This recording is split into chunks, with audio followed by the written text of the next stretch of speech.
मैं हूं एहसान और आप लोग देख रहे हैं डीप कॉन्सेप्ट्स एंड बायोलॉजी का चैनल। और आज हम जिस टॉपिक को डिस्कस करने जा रहे हैं, जिस ऑर्गेनली को हम पढ़ने जा रहे हैं, वो ऑर्गेनली बहुत ज्यादा इंपॉर्टेंट है चैप्टर 4 के हवाले से। किसके हवाले से?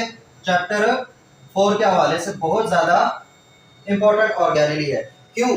फर्स्ट ईयर में जो बच्चों को सबसे ज्यादा मुश्किल चैप्टर लगता है वो हमारे पास है चैप्टर नंबर 4 बायो एनर्जेटिक्स से रिलेटेड, जहाँ पर एनर्जी का बनना और एनर्जी का दोबारा लगना और जो रिएक्शंस हो रहे होते हैं, जो केमिकल रिएक्शंस हो रहे होते हैं, वो उस सब के बारे में है कि जो सेल के पास एनर्जी कहाँ से आती है, कैसे आती है और कैसे एनर्जी बनती है और यूज होती है, उस बारे में हमारे पास चैप्टर 4 है। तो वो बहुत बच्चों को कंफ्यूज करता है, जो कि इतना कंफ्यूजिंग नहीं है, बड़ा इजी सा चैप्टर है।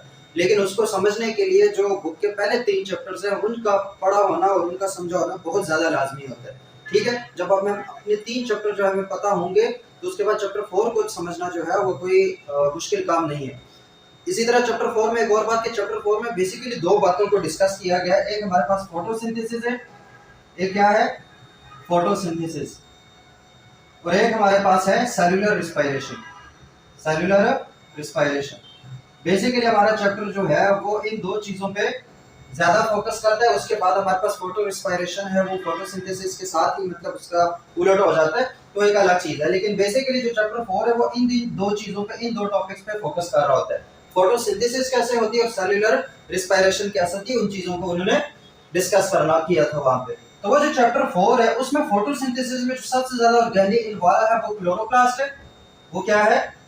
क्लोरोप्लास्ट। तो फोटोसिंथेसिस को समझने के लिए हमें क्लोरोप्लास्ट के बारे में डिटेल्ड नॉलेज होना चाहिए हमारे पास, उसके बारे में पूरे जो कॉन्सेप्ट्स है वो क्लियर होने चाहिए।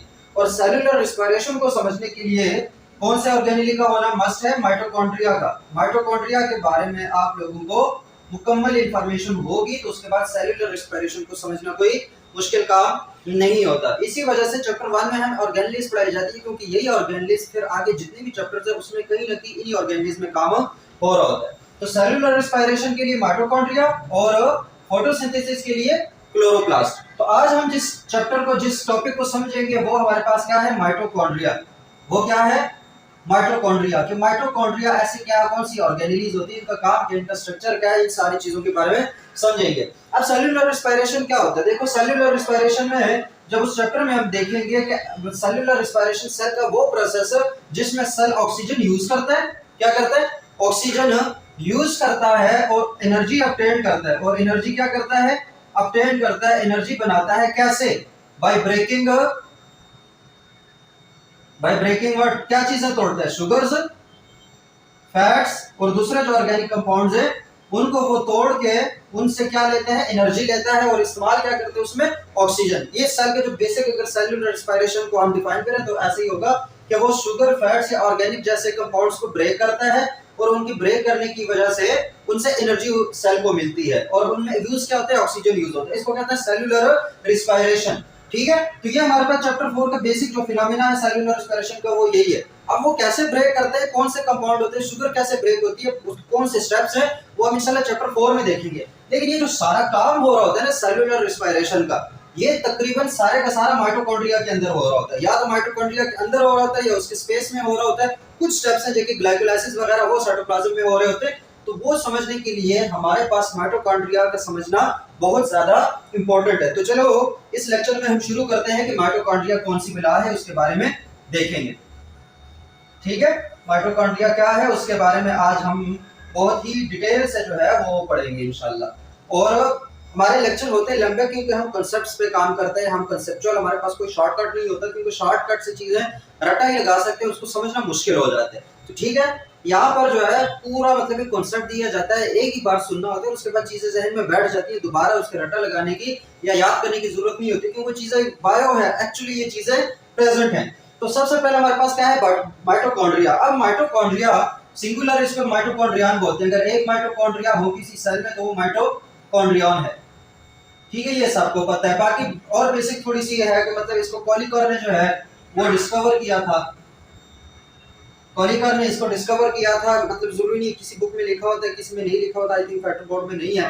तो ये कॉलिकर ने इसको डिस्कवर किया था। ये चीजें सिर्फ याद रखने वाली है। ठीक है, हमारा जो मेन मकसद है वो उस टॉपिक को समझना है कि उस टॉपिक के अंदर क्या होता है। ठीक है, तो ये सिंगल को क्या कहते हैं? माइटोकॉन्ड्रिया। कॉलिकर ने इसको डिस्कवर किया था। अगर प्लूरल हो तो वो माइटोकॉन्ड्रिया हो जाता है। क्या हो जाता है? माइटोकॉन्ड्रिया। अब इसके बारे में अगर कुछ बातें हम करें इंट्रोडक्शन के हवाले से, तो माइटोकॉन्ड्रिया जो है, याद रखना जितने भी यूकैरियोटिक सेल्स हैं उनमें माइटोकॉन्ड्रिया होगा, प्रोकैरियोटिक सेल्स में माइटोकॉन्ड्रिया नहीं होता। तो mitochondria is present in all eukaryotes. जो माइटोकॉन्ड्रिया है वो जितने भी हमारे पास यूकैरियोट्स हैं उसमें प्रेजेंट होता है, ठीक है। फिर इसके बाद ये क्या है, ये है site of cellular respiration. Site of cellular respiration मतलब जो सेल्यूलर रिस्पायरेशन हो रही है, जो अभी हमने वहां पे डिस्कस किया, वो सेल्यूलर रिस्पायरेशन कहाँ हो रही होती है, माइटोकॉन्ड्रिया के अंदर हो रही होती है, ठीक है। तो इस सेल्यूलर रिस्पायरेशन से हमें क्या मिलती है, एनर्जी। क्या मिलती है, एनर्जी। और किस फॉर्म में मिलती है, एटीपी के फॉर्म में मिलती है। किसके फॉर्म में मिलती है, एटीपी। अब एटीपी खुद भी एक मॉलिक्यूल है, एडेनोसिन ट्राइफॉस्फेट, एक न्यूक्लियोटाइड है। तो ये एटीपी क्या होता है, इसको हम चैप्टर 4 में देखेंगे। लेकिन energy in the form of ATP cell obtain कर रहा होता है with the help of cellular respiration. और वो सेल्यूलर रिस्पायरेशन हो कहाँ रही होती है, वो हो रही होती है माइटोकॉन्ड्रिया के अंदर। तो इसकी वजह से माइटोकॉन्ड्रिया को एक और नाम भी दिया जाता है, power house of the cell. क्या दिया जाता है, power house of the cell. तो ये भी एमसीक्यू है कि which one of the following organelle is called power house of the cell. तो उसमें हमारे पास जो माइटोकॉन्ड्रिया है वो करेक्ट ऑप्शन होगा, क्योंकि वही हमारे पास जितने सेल है उसको जो पावर चाहिए होती है, जो एनर्जी चाहिए होती है, वो माइटोकॉन्ड्रिया देते हैं। जैसे कि एक इलाके में एक ग्रिड स्टेशन होता है, वो ग्रिड स्टेशन पूरे इलाके को बिजली जो है ना, जो इलेक्ट्रिसिटी है वो प्रोवाइड कर रहा होता है। इसी तरीके से हमारे पास जो माइटोकॉन्ड्रिया है वो पूरे सेल का ग्रिड स्टेशन है, वो पूरे सेल का ग्रिड स्टेशन है। तो एक बात ये हो गई, सारे यूकैरियोट्स में प्रेजेंट होता है, साइट ऑफ सेल्यूलर रिस्पायरेशन होती है। इसके बाद अगर एक और हम इसकी बात करें कि एक सेल में कितने माइटोकॉन्ड्रिया हो सकते हैं, नंबर ऑफ माइटोकॉन्ड्रिया। अगला क्या है कि एक सेल में कितने माइटोकॉन्ड्रिया हो सकते हैं। अभी हमने देखना ये है कि माइटोकॉन्ड्रिया का स्ट्रक्चर क्या है, पहले इसकी इंट्रोडक्शन को देख लो। सेल में कितने नंबर ऑफ माइटोकॉन्ड्रिया हो सकते हैं, ये डिपेंड करता है number of mitochondria. Number of mitochondria depend करता है, ये डायरेक्टली प्रोपोर्शनल है किसके, मेटाबॉलिक एक्टिविटी के। किसके, metabolic activities of the cell. समझाते हैं कि ये क्या होता है, metabolic activities of the cell. मतलब क्या कि अगर किसी सेल की मेटाबॉलिक एक्टिविटी ज्यादा है, वो बहुत ज्यादा काम कर रहा है, बहुत ज्यादा वर्कआउट कर रहा है, उसको बहुत ज्यादा काम करने की प्रेशर है, तो जितना ज्यादा वो काम करेगा उसको उतनी ज्यादा एनर्जी चाहिए होती है। तो वो ज्यादा एनर्जी कब आएगी, जब वो उसके पास माइटोकॉन्ड्रिया की तादाद ज्यादा होगी। तो जिस भी सेल की मेटाबॉलिक एक्टिविटी ज्यादा होगी, उसी लिहाज से, उसी के प्रोपोर्शन से उसमें माइटोकॉन्ड्रिया भी ज्यादा होंगे। मिसाल के तौर पर हमारे पास मसल सेल्स हैं। क्या है, मसल सेल्स। अब मसल सेल्स वर्कआउट करते रहते हैं, कॉन्ट्रैक्शन रिलैक्सेशन करते रहते हैं, उन पे काफी सारा काम करना होता है। तो मसल सेल्स को जब हैवी वर्कआउट किया जाता है या जब उसको वर्कआउट किया जाता है, उसको काम किया जाता है, हाथ हिलाते हैं, दौड़ते हैं, भागते हैं, जो भी करते हैं, तो वहां पे मसल्स यूज हो रहे होते हैं। मसल्स को चाहिए होती है एनर्जी। वो एनर्जी कहां से आएगी, माइटोकॉन्ड्रिया से। तो अब मसल सेल्स में फिर माइटोकॉन्ड्रिया की तादाद क्या होगी, ज्यादा होगी। क्यों, क्योंकि मसल सेल्स में मेटाबॉलिक एक्टिविटी ज्यादा है। इसके अलावा दूसरी अगर बात करें, जैसे हमारे पास लिवर सेल्स है। क्या है, लिवर सेल्स है। अब लिवर सेल्स में भी मेटाबॉलिज्म बहुत ज्यादा हो रही होती है, चीजें टूट रही होती है, चीजें बन रही होती है, तो उसको बहुत ज्यादा काम करना पड़ता है लिवर सेल्स को। तो लिवर सेल्स में भी माइटोकॉन्ड्रिया ज्यादा होते हैं, ठीक है, उसमें भी माइटोकॉन्ड्रिया। इसी तरह किडनी सेल्स हैं। क्या है हमारे पास, किडनी सेल्स हैं, उन्होंने भी कॉन्स्टेंटली काम करना होता है, तो वहां पे भी माइटोकॉन्ड्रिया ज्यादा होंगे। इसी तरह ब्रेन सेल्स हैं, ब्रेन सेल्स में भी कॉन्स्टेंटली काम करना होता है, तो उनको भी एनर्जी चाहिए होती है। वो जो एनर्जी वो कौन प्रोवाइड करेगा, माइटोकॉन्ड्रिया। तो ब्रेन सेल्स में भी माइटोकॉन्ड्रिया ज्यादा होंगे। और इसमें जो तकरीबन जो है, अब ये लिवर सेल्स हैं, अब इसमें तकरीबन 2000 तक जा सकते हैं। एक ही सेल के अंदर 2000 माइटोकॉन्ड्रिया हो सकते हैं। मसल सेल्स में उनसे भी ज्यादा होते हैं, किडनी सेल्स में भी होते हैं। और इवन जो हमारे पास इंसेक्ट्स हैं, इंसेक्ट्स जितने भी परों वाले इंसेक्ट्स हैं, जो कीड़े मकोड़े हैं, उनके परों जो पर जो जिस मसल्स के साथ अटैच हुए थे, उनको कहते हैं फ्लाइट मसल्स। उनको क्या कहते हैं, फ्लाइट मसल्स। और फ्लाइट मसल्स में लाखों तक हो सकते हैं, क्योंकि उन्होंने कॉन्स्टेंटली उड़ना होता है, वो मसल्स कॉन्स्टेंटली यूज हो रहे थे, तो वहां पे माइटोकॉन्ड्रिया लाखों तक एक ही सेल के अंदर जा सकते हैं। और बाज ऐसे भी सेल्स हैं जिसमें सिर्फ एक ही माइटोकॉन्ड्रिया होता है। बाज ऐसे सेल्स भी हैं जिसमें सिर्फ एक ही माइटोकॉन्ड्रिया होता है। तो वो बिलफर्ज क्लोरेला जो है हमारे पास, इसी तरह क्लामिडोमोनास है, क्लामिडोमोनास, और बाकी कुछ एल्जीज है जो जिसमें टोटल एक ही माइटोकॉन्ड्रिया होता है पूरे सेल के अंदर। टोटल एक ही माइटोकॉन्ड्रिया होता है पूरे सेल के अंदर। तो आप इससे क्या पता चला, जो नंबर ऑफ माइटोकॉन्ड्रिया वो डिपेंड करता है metabolic activities of the cell पे, कि जिस सेल की मेटाबॉलिक एक्टिविटी ज्यादा होगी उसी की हमारे पास नंबर ऑफ जो माइटोकॉन्ड्रिया है वो ज्यादा होंगे और जिसकी मेटाबॉलिक एक्टिविटी कम होगी उसके नंबर ऑफ माइटोकॉन्ड्रिया भी कम होंगे। तो ये तो हमारे पास हो गया कुछ बेसिक सा इंट्रोडक्शन, कुछ बेसिक सा इंट्रोडक्शन। अब हमने देखना है इस माइटोकॉन्ड्रिया का स्ट्रक्चर, जो सबसे ज्यादा इंपॉर्टेंट है वो हमारे पास क्या है, माइटोकॉन्ड्रिया का स्ट्रक्चर। उसको हमने गौर से सुनना है कि उसके कौन कौन से स्ट्रक्चर हैं, उस स्ट्रक्चर के अंदर कौन कौन से पार्ट्स हैं, कौन कौन से कंपार्टमेंट्स हैं, उन चीजों के बारे में समझना है। Is the structure of mitochondria. तो अभी हम देखेंगे कि जो स्ट्रक्चर है माइटोकॉन्ड्रिया का वो कैसे होता है। ठीक है, हमारा जो मेन टॉपिक क्या है वो है स्ट्रक्चर ऑफ माइटोकॉन्ड्रिया। माइटोकॉन्ड्रिया का स्ट्रक्चर क्या, ठीक है। तो हम पहले यहाँ पे स्ट्रक्चर समझेंगे, उसके बाद ऐसे साथ लिखेंगे। ठीक है, सबसे पहले जो माइटोकॉन्ड्रिया है वो डबल मेम्ब्रेन है। वो क्या है, डबल मेम्ब्रेन है। अभी तक हम जो भी ऑर्गेनेलीज पढ़ते जा रहे थे हमने कहा था कि वो सिंगल मेम्ब्रेन है। वो क्या है, सिंगल मेम्ब्रेन है। लेकिन जो माइटोकॉन्ड्रिया है उसके दो डबल मेम्ब्रेन होती है, एक ऊपर की मेम्ब्रेन होगी, उसके नीचे एक मेम्ब्रेन होगी। ठीक है, तो हमारे पास डबल मेम्ब्रेन है तो एक मेम्ब्रेन उसकी इस तरह की होगी, एक मेम्ब्रेन उसकी इस तरह की होगी। इसको कहते हैं आउटर मेम्ब्रेन। इसको क्या कहते हैं, आउटर मेम्ब्रेन।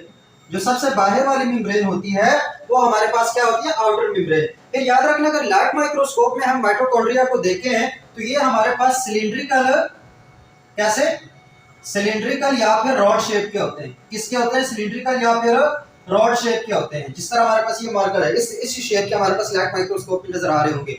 लेकिन अगर उसको हम इलेक्ट्रॉन माइक्रोस्कोप से देखें तो वो हमारे पास काफी कॉम्प्लेक्स स्ट्रक्चर होता है। तो अभी जो हम यहाँ पे स्ट्रक्चर देखेंगे वो हम किसके थ्रू देख रहे हैं, वो हम पास इलेक्ट्रॉन माइक्रोस्कोप के थ्रू देख रहे हैं। तो सबसे पहले जो हमारे पास माइटोकॉन्ड्रिया होता है वो एक डबल मेम्ब्रेन स्ट्रक्चर है। वो क्या है, डबल मेम्ब्रेन स्ट्रक्चर है, जिसकी आउटर मेम्ब्रेन होती है स्मूथ। आउटर मेम्ब्रेन उसकी क्या होती है, स्मूथ। तो यहाँ पे पहले आउटर मेम्ब्रेन को देख रहे हैं, आउटर मेम्ब्रेन। तो जो आउटर मेम्ब्रेन है वो हमारे पास क्या है, स्मूथ है, मतलब उस पे कोई ज्यादा मतलब खुरदरी नहीं है, वो हमारे पास smooth and smooth outer membrane है। फिर इसी आउटर मेम्ब्रेन में कुछ प्रोटीन्स होती हैं, ऐसे कुछ प्रोटीन्स होती हैं, ऐसे काफी सारी, कोई एक नहीं, बुक में कुछ बताई नहीं है लेकिन ये आउटर मेम्ब्रेन में काफी सारी ऐसी होती है। ठीक है, इन प्रोटीन्स को क्या कहते हैं, इन प्रोटीन्स को कहते हैं पोरेंस। इनको क्या कहते हैं, पोरेंस। ये जो प्रोटीन्स है अगर मैं इनको यहां पे बना लूं तो ये ऐसे प्रोटीन्स होगी। ठीक है, ये भी मेम्ब्रेन है, ये भी मेम्ब्रेन है, बीच में ये प्रोटीन लगी और बीच में एक सुराख सा होता है। क्या होता है, सुराख सा होता है। इन प्रोटीन्स को बोलते हैं पोरेंस। इसको क्या बोलते हैं, पोरेंस। पोरेन एक प्रोटीन और बहुत सारी हो तो पोरेंस हो जाता है। इन पोरेन का काम क्या होता है, इनका काम होता है transport of the molecules across the mitochondrial membrane. मतलब कोई चीज अगर माइटोकॉन्ड्रियल मेम्ब्रेन के अंदर आ रही है तो वो किसके थ्रू आएगी, इन पोरेंस के थ्रू आएगी। किनके थ्रू आएगी, इन पोरेंस के थ्रू आएगी। फिर जो पोरेन होती है, जो आउटर मेम्ब्रेन है, वो हमारे पास फ्रीली परमिएबल है। फ्रीली परमिएबल है। फ्रीली परमिएबल का मतलब क्या होगा कि हमारे पास मुख्तलिफ मॉलिक्यूल्स को सीधा अंदर भेजती है। अब अंदर कहाँ भेजती है वो अब हमने बाद में देखना है, लेकिन जो आउटर मेम्ब्रेन है वो फ्रीली परमिएबल है। ठीक है, आउटर मेम्ब्रेन का पता चल गया। जो सबसे बाहर वाली मेम्ब्रेन होगी माइटोकॉन्ड्रिया की उसको कहते हैं आउटर मेम्ब्रेन। उस आउटर मेम्ब्रेन में होते हैं पोरेंस। पोरेंस मतलब उसमें प्रोटीन्स हैं जो कि सुराख से बना रहे थे और उसमें से चीजें बाहर से अंदर और अंदर से बाहर हो जाती है, उनका ये काम है। ठीक है, तो वो पोरेंस है। इन पोरेन की वजह से जो हमारे पास आउटर मेम्ब्रेन है वो जैसे हमारे पास चांदनी होती है ऐसे ही नजर आ रहा होता है, उसमें जगह जगह पे सुराख हो रहे होते हैं। तो इसकी जो शक्ल है वो क्या हो जाती है, समवट लाइक सीप, चांदनी की तरह हमारे पास ये नजर आ रही होती है, क्योंकि इसमें पोरेन मॉलिक्यूल होते हैं, पोरेन प्रोटीन्स होती हैं। हो गया। जो इसकी इनर मेम्ब्रेन है वो स्मूथ नहीं होती। जो इसकी इनर मेम्ब्रेन है वो स्मूथ नहीं होती। तो अगर वो स्मूथ नहीं होती तो वो कैसे होगी, वो इनसाइड फोल्डेड होती है। क्या होती है, फोल्डेड। मतलब एक मेम्ब्रेन है, यहां से बना लेते हैं, एक मेम्ब्रेन है अंदर अंदर वाली, तो ऐसे फोल्ड हुई होती है, ऐसे ऐसे फोल्ड हुई होती है। ठीक हो गया। हमारे पास एक आउटर मेम्ब्रेन है जो बिल्कुल स्मूथ है जो इनर मेम्ब्रेन है वो स्मूथ नहीं है बल्कि वो फोल्ड्स की फॉर्म में, मतलब ये यहाँ से फोल्ड हुई है, यहाँ से फोल्ड हुई है। अब ये देखो ये सारी मेम्ब्रेन ही है, ये सारी मेम्ब्रेन है। इन दो मेम्ब्रेन की वजह से ये डबल मेम्ब्रेन स्ट्रक्चर है, लेकिन आउटर स्मूथ है। जो इनर मेम्ब्रेन है इसको क्या कहेंगे, ये वाली जो इनर जो फोल्डेड होती है इसको क्या कहते हैं, इनर मेम्ब्रेन। इसको क्या बोलेंगे, इनर मेम्ब्रेन, इसको बोलते हैं इनर मेम्ब्रेन। अब ये जो इनर मेम्ब्रेन है, ये जहां से ये फोल्ड हुआ है ना, ये जो उंगली से जिससे स्ट्रक्चर ऐसे बना हुआ है, ठीक है, इस एक फोल्ड को क्या कहते हैं, इस एक फोल्ड को क्या कहते हैं, क्रिस्टी, क्रिस्टा, क्रिस्टाए, जो आपका दिल करे वो कहो इसको, लेकिन ये जो एक फोल्ड है वो क्या है, क्रिस्टी। और एमसीक्यूज आता है कि जो folding of the inner membrane of the mitochondria वो क्या कहलाता है, तो उसमें कंफ्यूजन क्या होती है, क्योंकि हमने सिस्टर्नी भी पढ़ा होता है और हमने क्रिस्टी भी पढ़ा होता है। तो सिस्टर्नी कहाँ होता है, एंडोप्लाज्मिक रेटिकुलम में और गोल्गी अपरेटस में, जबकि क्रिस्टी ये जो फोल्डिंग है इसको क्या कहते हैं, क्रिस्टी। और अगर इसका कोई काम पूछे तो कहना कि क्रिस्टी का जो बेसिक काम होता है वो होता है increase the surface area, increase the surface area. ये सरफेस एरिया जो है उसको इंक्रीज कर देते हैं, इंक्रीज सरफेस एरिया, ये इसका सिंपल काम है, ठीक है। तो एक हमारे पास आउटर मेम्ब्रेन हुई, एक हमारे पास इनर मेम्ब्रेन हुई। जो इनर मेम्ब्रेन है वो अंदर की तरफ फोल्ड हुई होती है, उस फोल्डिंग को क्या कहते हैं, क्रिस्टी कहते हैं, उसे क्या कहते हैं, क्रिस्टी कहते हैं। अब मजीद अगर इसके स्ट्रक्चर के बारे में आगे देखते हैं तो ये जो इनर मेम्ब्रेन और जो आउटर मेम्ब्रेन के दरमियान स्पेस है ना, ये वाली ये स्पेस नजर आ रही है जो इनर मेम्ब्रेन और आउटर मेम्ब्रेन के दरमियान है, ये इनर मेम्ब्रेन है, ये आउटर मेम्ब्रेन है, दरमियान में स्पेस है ना, इस स्पेस को क्या कहते हैं, इस स्पेस को कहते हैं, ये जो जगह है इसको कहते हैं inter membrane space, inter membrane space. इसे क्या बोलेंगे, इसे क्या बोलेंगे, inter membrane space, inter membrane space, या इसका एक और नाम है इनर मेम्ब्रेन स्पेस, इसको इनर मेम्ब्रेन स्पेस भी बोलते हैं। इवन एक और नाम भी है, वो क्या है, peri mitochondrial space, peri mitochondrial space. सही हो गया, कितने नाम है इस जगह के, इसको इंटर मेम्ब्रेन स्पेस भी बोल सकते हो, इसको इनर मेम्ब्रेन स्पेस भी बोल सकते हो, और इसको पेरी माइटोकॉन्ड्रियल स्पेस भी बोल सकते हो। जो आप लोगों की बुक में लिखा हुआ है वो याद करो, लेकिन नाम पता होना चाहिए इसके क्या क्या नाम हो सकते हैं, ठीक है। अब ये जो इंटर मेम्ब्रेन स्पेस है वो किसके दरमियान है, इनर मेम्ब्रेन और आउटर मेम्ब्रेन के दरमियान। पोरेंस कहां पे होते हैं, ये चीजें कंसेप्चुअल याद रखो, पोरेंस कहां पे होती है, वो आउटर मेम्ब्रेन में होती है। इसी के एमसीक्यूज आते हैं, इसी के शॉर्ट क्वेश्चन आते हैं। पोरेंस कहां पे होती है, आउटर मेम्ब्रेन में, और वो कौन सी पैसेज करती है, फ्रीली पैसेज करती है, वो हर मॉलिक्यूल को ले आती है कहां पे, इनर मेम्ब्रेन स्पेस में। ये जो इनर मेम्ब्रेन है, ये वाली ये जो इनर मेम्ब्रेन है ये सेलेक्टिवली परमिएबल है, याद रखना दोनों में फर्क है, एक फ्रीली परमिएबल है और एक सेलेक्टिवली परमिएबल है। सेलेक्टिवली परमिएबल का मतलब जो इसकी मर्जी होगी वो मॉलिक्यूल्स अंदर जाएंगे, जो इसकी मर्जी है नहीं होगी वो मॉलिक्यूल्स अंदर नहीं जा सकते। या दूसरे लफ्जों में अगर हम बात करें तो कुछ मॉलिक्यूल्स को ये इनर मेम्ब्रेन जो है वो अंदर जाने के लिए अलाउ करेगी और कुछ मॉलिक्यूल्स को अलाउ नहीं करेगी, जबकि जो आउटर मेम्ब्रेन है वो हर मॉलिक्यूल को कहते हैं आ जा भाई, तू भी आ जा, तू भी आ जा, तू भी आ जा। सिलेक्शन किसने करनी होती है, सेलेक्टिवली परमिएबल कौन है, जो इनर मेम्ब्रेन है, माइटोकॉन्ड्रियल इनर मेम्ब्रेन जो है वो हमारे पास सेलेक्टिवली परमिएबल है। ये बात भी समझ आ गई, ठीक है। अब ये जो अंदर तुम लोगों को जगह दिख रही है जो कि सारे का सारा इनर मेम्ब्रेन के अंदर की जगह, वो सारी जगह जिसको इनर मेम्ब्रेन ने कवर किया है इसको क्या कहते हैं, ये जो जगह है इसको कहते हैं माइटोकॉन्ड्रियल मैट्रिक्स। इसको क्या बोलते हैं, माइटोकॉन्ड्रियल मैट्रिक्स, इसे बोलेंगे माइटोकॉन्ड्रियल मैट्रिक्स। और ये जो मैट्रिक्स है ये जेल लाइक स्ट्रक्चर होता है, जैसे जेली नहीं होती, जेल लाइक या जेली लाइक स्ट्रक्चर होता है जिसके अंदर काफी सारी चीजें होती है। इस मैट्रिक्स के अंदर काफी सारी चीजें होती हैं, उनमें से एक हमारे पास इसमें तो इस तरह के दाने ग्रेन्यूल्स बहुत सारे होंगे, ठीक है, ऐसे बहुत सारे ग्रेन्यूल्स होंगे। ये ग्रेन्यूल्स क्या है, ये होंगे राइबोसोम्स। ये क्या होंगी, राइबोसोम्स। राइबोसोम्स कहां पे प्रेजेंट है, माइटोकॉन्ड्रिया के अंदर, मैट्रिक्स के अंदर प्रेजेंट है। कहां पे प्रेजेंट है, मैट्रिक्स के अंदर प्रेजेंट है। लेकिन याद रखना माइटोकॉन्ड्रिया खुद क्या है, यूकैरियोटिक सेल के अंदर है।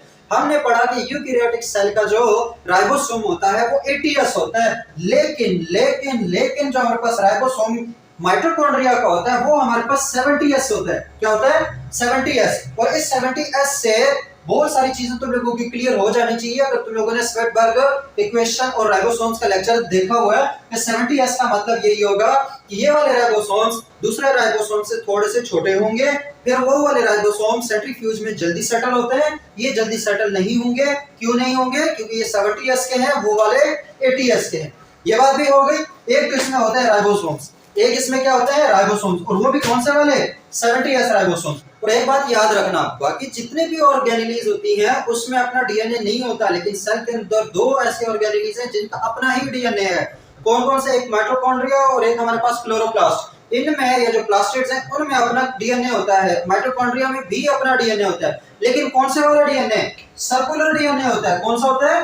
सर्कुलर डीएनए होता है ऐसे, और एक से ज्यादा भी हो सकते हैं। तो मैट्रिक्स के अंदर एक तो हो गए राइबोसोम्स, उसके अलावा स्मॉल सर्कुलर डीएनए भी मैट्रिक्स के अंदर होता है। ये चीजें पहले समझो, उसके बाद इसके फंक्शन देख लेंगे। दूसरी बात क्या है कि मैट्रिक्स के अंदर एक तो राइबोसोम्स हो गए, दूसरे स्मॉल सर्कुलर डीएनए होता है, इसको कहते हैं माइटोकॉन्ड्रियल डीएनए। इसको क्या कहते हैं? Mitochondrial DNA. सही हो गया। एक हमारे पास हो गए राइबोसोम्स, एक हमारे पास उसके अंदर हो गए circular DNA, circular small DNA. इसके अलावा जितने किस्म की भी हमारे पास राइबोसोम्स होते हैं, वो भी राइबोसोम्स कह रहा हूं, जो आरएनए है वो भी इसके, चाहे वो ट्रांसफर आरएनए हो, चाहे वो राइबोसोमल आरएनए हो, चाहे वो फिर मैसेंजर आरएनए हो, ये सारे टाइप्स जो है वो भी इस मैट्रिक्स के अंदर प्रेजेंट होती है। तो तीसरी बात क्या है, जो मैट्रिक्स के अंदर कौन कौन सी चीजें प्रेजेंट है, उसमें तीसरी क्या है? All types of RNA. RNA की जितनी भी टाइप्स हैं वो भी माइटोकॉन्ड्रियल मैट्रिक्स के अंदर प्रेजेंट होती हैं। इसके अलावा कई सारे ऐसे एंजाइम्स जो कि क्रेब्स साइकिल, जो कि इलेक्ट्रॉन ट्रांसपोर्ट चेन या जो माइटोकॉन्ड्रियल फंक्शन है उनमें यूज होते हैं, और वो एंजाइम भी मैट्रिक्स के अंदर प्रेजेंट हैं। और एंजाइम्स भी हमारे पास कहां पे प्रेजेंट होंगे?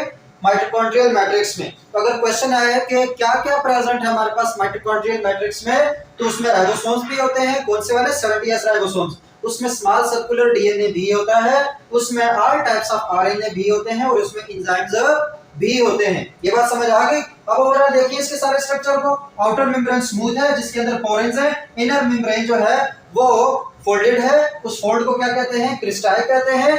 और जो इनर मेम्ब्रेन और आउटर मेम्ब्रेन के दरमियान स्पेस है उसको inter membrane space, inner membrane space या पेरीमाइटोकॉन्ड्रियल स्पेस कहते हैं। इसके अलावा जो आउटर मेम्ब्रेन है वो फ्रीली परमिएबल है, जो इनर मेम्ब्रेन है वो सिलेक्टिवली परमिएबल है। अब एक और चीज, और वो क्या है? इस क्रिस्टी के ऊपर कोई एक क्रिस्टी उठाते हैं तो इस क्रिस्टी के ऊपर भी कुछ मॉलिक्यूल्स होते हैं ऐसे, ठीक है, ऐसे कुछ मॉलिक्यूल्स और कुछ प्रोटीन्स ऐसे लगी होती हैं इन क्रिस्टी के ऊपर। इसके ऊपर इन क्रिस्टीज के इनर सरफेस पे, याद रखना आउटर सरफेस पे नहीं, ये इसका आउटर सरफेस है, ये अंदर की तरफ वाला इसका इनर सरफेस है, उसमें कुछ मॉलिक्यूल्स लगे होते हैं। इस क्रिस्टी को मैं यहाँ बड़ा करके बनाता हूँ ताकि सही से समझ आए। ये क्रिस्टी को मैं उठा रहा हूँ, इस क्रिस्टी को यहाँ पे बना रहा हूँ। ये हमारे पास एक क्रिस्टी है, जब ये क्रिस्टी है ये इसका माइटोकॉन्ड्रियल मैट्रिक्स है, ठीक है, ये वाली जगह है, और ये वाला हमारे पास इनर मेम्ब्रेन स्पेस है। तो यहाँ पे जो हमारे पास मैट्रिक्स की तरफ कुछ इसके इस तरह के मॉलिक्यूल्स होंगे, कुछ पार्टिकल्स होंगे इस तरह के, ठीक है, और इनके बीच में कुछ पार्टिकल्स होते हैं ऐसे, ठीक है। अब ये जो बीच वाले पार्टिकल्स है ये तो हमारे पास वो प्रोटीन्स और एंजाइम्स हैं जो कि इलेक्ट्रॉन ट्रांसपोर्ट चेन में यूज होंगे। कहां पे यूज होंगे? इलेक्ट्रॉन ट्रांसपोर्ट चेन में। ये मैक्सिमम आते हैं हमारे पास यहां से, जो इनर मेम्ब्रेन स्पेस है। अब बायोएनर्जेटिक्स से चैप्टर में हमने इसको बहुत ही तसल्ली से समझना है कि यहाँ पे जो हाइड्रोजन आयंस का ग्रेडियंट है वो कैसे बनता है, वो सारी चीजें तो वो यहाँ पे लगी होती है। ये जो तुम लोगों को स्ट्रक्चर नजर आ रहा होता है, ये वाला जो इस तरह का स्ट्रक्चर नजर आ रहा है, जो माइटोकॉन्ड्रिया ये हमारे पास क्या है, क्रिस्टल के ऊपर लगा हुआ है, इसको कहते हैं F0 पार्टिकल्स, या इसको F1 पार्टिकल्स बोलते हैं। इसको क्या बोलते हैं? F1 particle. ये बात जो है वो बुक में मेंशन है, तो इस चीज को समझो, क्योंकि ये अगर समझ आ गई तो मतलब बायोएनर्जेटिक्स में एटीपी बनती कैसी है वो सारी चीजें फिर पढ़ोगे तो समझ आ जाए।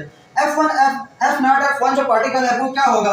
हमारे पास ये मेम्ब्रेन है, कौन सी मेम्ब्रेन है? इस क्रिस्टल की एक मेम्ब्रेन है, इनर मेम्ब्रेन है, ठीक है। इस क्रिस्टल के ऊपर ये जो कुछ पार्टिकल जो होगा वो इसके अंदर घुसा होगा ऐसे, ठीक है, कुछ इसके अंदर ऐसे घुसा होता है, ठीक है, उसके बाद एम्बेडेड होता है। उस पार्टिकल को बोलते हैं F0 पार्टिकल। उसको क्या बोलते हैं? F0 particle. इसके 3 डोमेन है, हायर लेवल पे समझने की जरूरत है उसको। मतलब जैसे बिलफर्स, ये हमारे पास मार्कर है, मार्कर का ये वाला जो ढक्कन है, ये मेरे पास क्या है, एक क्रिस्टी है, उस क्रिस्टी की मेम्ब्रेन है जिसके अंदर ये वाला पार्ट जो है ऐसे घुसा हुआ है, तो ये यहाँ से हिलता नहीं है, ये यहाँ पे एम्बेडेड है, ठीक है। और ये वाला मार्कर जो अब ये क्या होगा, एफ नॉट पार्टिकल, ये मार्कर जो है ये इसके साथ ऐसे फिक्स हो जाते हैं, तो यहाँ पे ये लग जाते हैं, ये चीजें घूम सकती है, ये वाला ऊपर जो पार्ट है ये घूम सकता है, ठीक है, रोटर की तरह ये काम करता है, घूमता है ऐसे ऐसे घूम सकता है, जबकि ये वाला अपनी जगह पे फिक्स है। तो ये वाला एफ नॉट पार्टिकल है या एफ जीरो पार्टिकल है, ये जो ऊपर लगा हुआ है ये वाला, ठीक है, ये जो इसके ऊपर लगा होगा ऐसे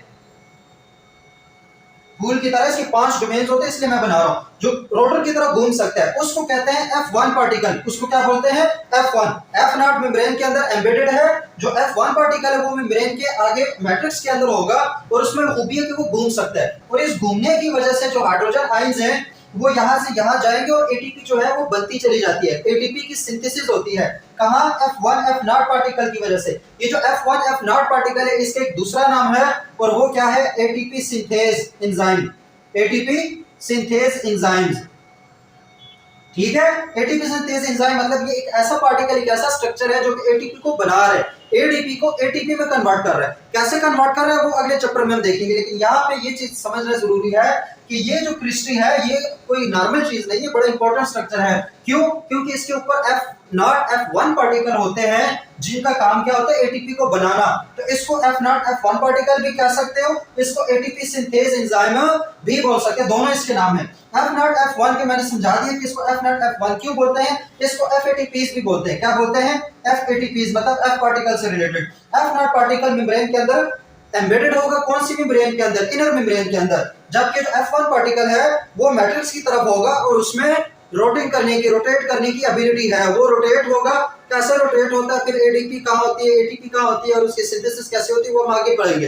लेकिन वो रोटेटेबल जो हमारे पास हिस्सा होता है उस पार्टिकल का, उसको क्या कहते हैं, F1 पार्टिकल। इसको क्या कहते हैं, F1 पार्टिकल। तो ये भी समझ आ गई कि हमारे पास इसका स्ट्रक्चर क्या है, माइटोकॉन्ड्रिया का स्ट्रक्चर कैसा है, उसमें कौन कौन से पार्ट है, कौन कौन से पार्ट के क्या क्या फंक्शन है। इसके अलावा ये जो मैट्रिक्स है इसके अंदर कुछ एंजाइम्स होते हैं। ये एंजाइम्स ज्यादातर कहाँ यूज हो रहे होते हैं, हमारे पास जितने भी ये पाथवेज है, जैसे क्रेब्स साइकिल है, क्रेब्स साइकिल के अंदर जो एंजाइम्स यूज हो रहे हैं वो एंजाइम्स कहाँ पे प्रेजेंट होते हैं, मैट्रिक्स के अंदर प्रेजेंट होते हैं। किसके अंदर प्रेजेंट होते हैं, मैट्रिक्स के अंदर। जबकि जो इलेक्ट्रॉन ट्रांसपोर्ट चेन है, जहां पे ये वाला सारा काम हो रहा होता है, जहां पे एटीपी एक्चुअली में बन रही होती है, जहां पे NADPH एटीपी में कन्वर्ट हो रहा होता है, जहां पे FADH2 एटीपी में कन्वर्ट हो रहा होता है, वो सारे के लिए जो एंजाइम चाहिए वो एंजाइम्स कहां पे होते हैं, इनर मेम्ब्रेन स्पेस में होते हैं। वो कहां पे होते हैं, इनर मेम्ब्रेन स्पेस में।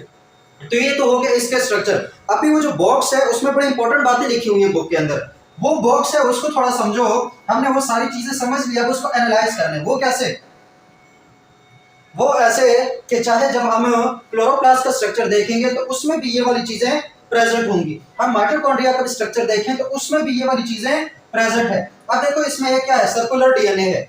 क्या है, ये माइटोकॉन्ड्रिया है और उसके अंदर क्या है, एक यहाँ पे एक साइड पे माइटोकॉन्ड्रिया है, उसके अंदर एक सर्कुलर डीएनए है, एक सर्कुलर डीएनए है। सही हो गया। इस तरफ मैं कोई प्रोकैरियोट बना देता हूं, कोई बैक्टीरिया बना देता हूं, कोई प्रोकैरियोट की बात करेंगे हम।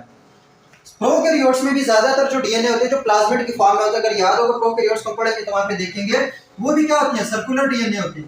वो भी क्या है, सर्कुलर डीएनए। फिर अगर यहाँ पे हम देखें तो माइटोकॉन्ड्रिया के अपने एंजाइम्स हैं, अपने एंजाइम्स हैं। इसी तरह जो प्रोकैरियोट्स होते हैं उसके भी अपने एंजाइम्स होते हैं, उसके भी अपने एंजाइम्स होते हैं जो कि मुख्तलिफ फंक्शन कर रहे होते हैं। अगर फिर हम देखें तो इसमें ऑल टाइप्स ऑफ आरएनए होते हैं, इसमें ऑल टाइप्स ऑफ आरएनए और इसमें भी ऑल टाइप्स ऑफ आरएनए होते हैं, आरएनए। इसी तरीके से हमारे पास इसमें भी राइबोसोम्स होते हैं 70S वाले, इसमें भी, और इसमें भी राइबोसोम्स होते हैं 70S वाले। तो देखो एक प्रोकैरियोट जो है वो कितना सिमिलर है माइटोकॉन्ड्रिया के। तो ये जो सिमिलैरिटीज है, चाहे वो जब क्लोरोफिल की हम बात करेंगे चाहे हम माइटोकॉन्ड्रिया की बात करें, ये जो सिमिलैरिटीज है ये थ्योरी को जन्म देते हैं, और वो थ्योरी क्या है, theory of symbiosis, symbiotic theory जिसे बोलते हैं। ठीक है, एफएससी में कहीं ना कहीं तुम लोग ये थ्योरी जो है वो पढ़ लोगे। अब ये थ्योरी क्या कहती है कि बहुत कोई करोड़ों अरबों साल पहले चले जाएं तो हमारे पास जो हमारे अबव अजदाद थे यूकैरियोट्स, हम यूकैरियोट्स है ना, हमारे जो सेल्स है वो यूकैरियोटिक है। तो कहते हैं जो हमारे फोर फादर्स यूकैरियोटिक सेल्स थे उन्होंने क्या किया कि उन्होंने किसी वक्त एक पूरे का पूरा बैक्टीरिया इंगल्फ किया, फैगोसाइटोस किया, और इनगल्फ करने के बाद उसको मारने की बजाय उसको अपने साथ में ला लिया और उसके फंक्शन से खुद फायदा उठाने लगा।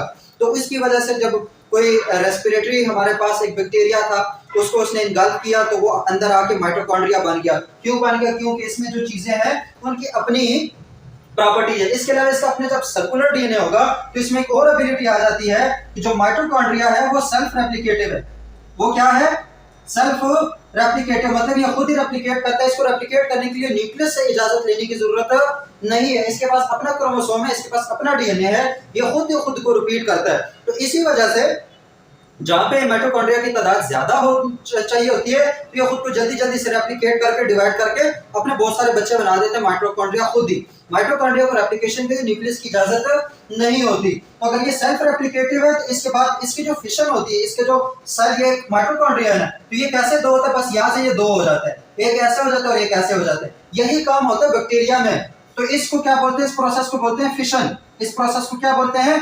Fission of the cell. तो जो माइटोकॉन्ड्रिया वो भी फिशन के थ्रू हमारे पास दो होते चले जाते हैं जैसे बैक्टीरिया होते हैं। जब इतनी सारी सिमिलैरिटीज हैं तो साइंटिस्ट ये कहते हैं कि माइटोकॉन्ड्रिया किसी वक्त में एक अलग से बैक्टीरिया था, फिर उसको यूकैरियोटिक सेल ने इनगल्फ कर दिया और इनगल्फ करने के बाद उसको अपने साथ रखना शुरू कर दिया। वो जो एनर्जी बना रहा था वो सेल खुद यूज कर रहा था और यूकैरियोटिक सेल बदले में क्या दे रहा था? बदले में उस माइटोकॉन्ड्रिया को न्यूट्रिएंट्स भी दे रहा है और उसको रहने की जगह भी दे रहा है। तो ये जो रिलेशन बन जाता है इसको सिम्बियोटिक रिलेशन कहते हैं, सिम्बियोसिस थ्योरी है। इसका मतलब कि एक ऑर्गेनिज्म के अंदर एक ऑर्गेनिज्म रह रहा है। उसका मतलब क्या हो कि एक यूकैरियोटिक सेल है, वो खुद ही का ऑर्गेनिज्म है, उस सेल के अंदर एक और सेल है जो कि अब माइटोकॉन्ड्रिया कहलाता है। अब तो बहुत सारी चीजें इसकी मिस हो गई, लेकिन थ्योरी यही कहती है कि किसी वक्त ये अलग थे, ये अलग थे। तो ये जो सारी बातें हैं वो किसमें लिखी हुई है? बॉक्स में लिखी हुई है।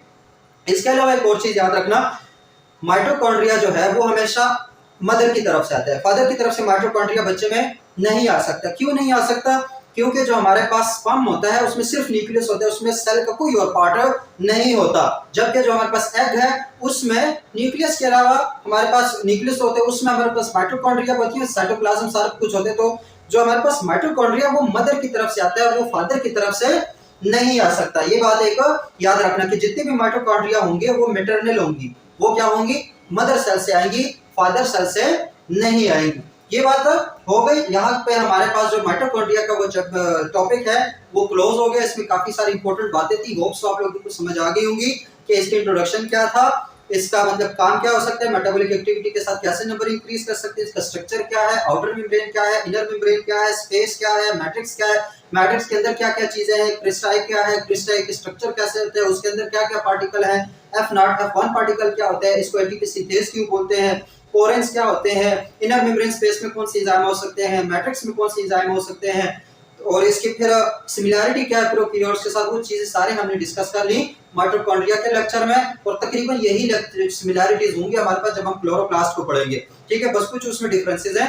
तो ये वाला जो टॉपिक है बहुत ज्यादा इंपॉर्टेंट है चैप्टर 4 को लेकर। चैप्टर 4 को अगर समझ लें तो तुम लोगों को जो माइटोकॉन्ड्रिया है वो सारे का सारा पता होना चाहिए। क्यों? क्योंकि सेलुलर रेस्पिरेशन की साइट क्या है? माइटोकॉन्ड्रिया।